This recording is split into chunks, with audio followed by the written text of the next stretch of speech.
भगवान परशुराम भगवान विष्णु के छठे अवतार माने जाते हैं। वे महर्षि जमदग्नि और रेणुका के पुत्र थे। उनका जन्म त्रेता युग में हुआ था।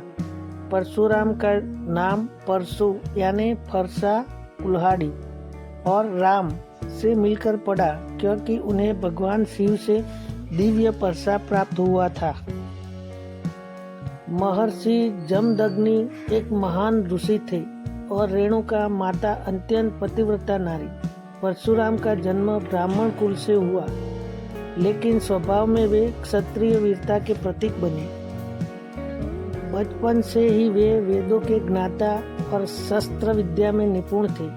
भगवान शिव ने उन्हें अपनी तपस्या से प्रसन्न होकर अजय फरसा यानी परशु और दिव्य अस्त्र शस्त्र प्रदान किए।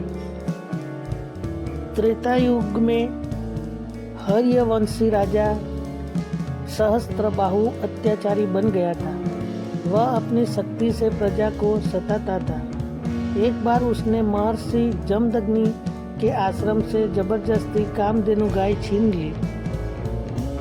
यह देखकर परशुराम क्रोधित हो उठे।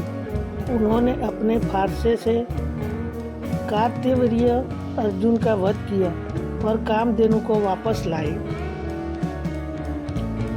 कहा जाता है कि एक बार माता रेणुका नंदी से जल लाने के लिए गई थी और वहां गंधर्वों को देखकर क्षण भर मन विचलित हुआ।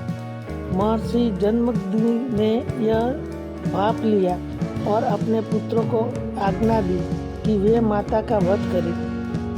अन्य भाइयों ने मना किया, लेकिन परशुराम ने पिता की आज्ञा का पालन किया।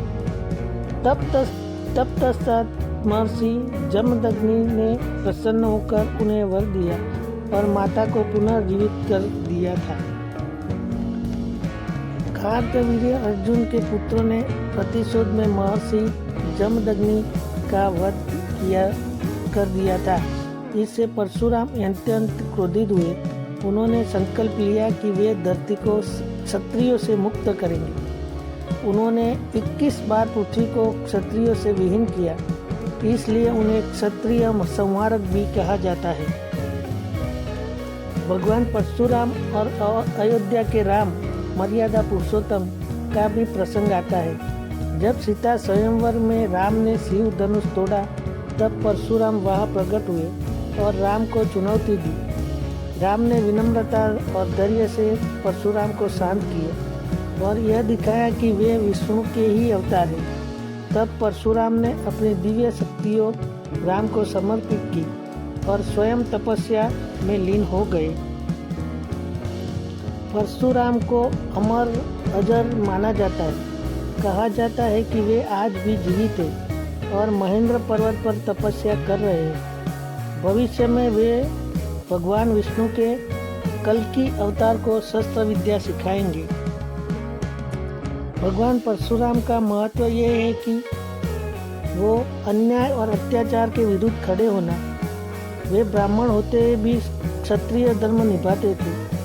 उन्होंने भीष्म, द्रोणाचार्य और कर्ण जैसे योद्धाओं को शिक्षा दी। माता पिता की आज्ञा का पालन और धर्म रक्षा की उनका जीवन था। भगवान परशुराम का जीवन हमें यह शिक्षा देता है कि तब भी अधर्म बटे, तब धर्म की रक्षा के लिए कठोर कदम उठाना आवश्यक है। वे न केवल वीरता बल्कि आज्ञाकारिता और तपस्या के प्रतीक थे। हम सब उनके जीवन से यह प्रेरणा ले कि जब भी